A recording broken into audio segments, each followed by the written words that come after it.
बसवरती झाड पडून आपल्या जीवाला मुकावं लागलं होतं आठवते जी आणि मृणाल गोडेताई पेटवायच्या, आम्हाला ती मुंबई आठवते जे जॉर्ज फर्नांडिस पेटवायचे, आम्हाला ती मुंबई आठवते जे बाळासाहेब ठाकरेंच्या एका टिचकीवरती बंद व्हायचा, आम्हाला ती मुंबई आठवते, ते कामगार आठवतात जे डॉक्टर दत्ता सामंतांच्या एका आवाजावर मुंबई बंद करायचे.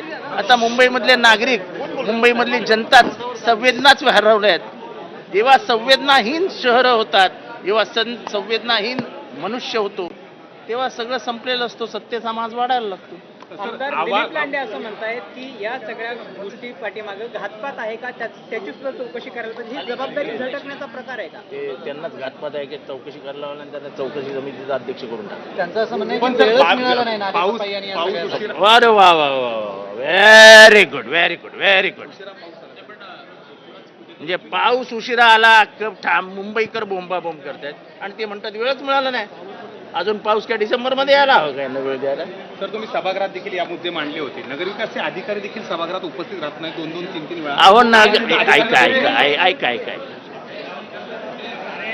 आपली सत्ता सर्वांकुश आहे. आपल्याला प्रचंड बहुमत मिळालेलं आहे आणि या बहुमताच्या जोरावरती आपण विरोधी पक्ष आणि जनतेचे प्रश्न इथे आले तर आपण चिरडून टाकू शकतो, पायाखाली त्याचा चेंदामेंदा करू शकतो.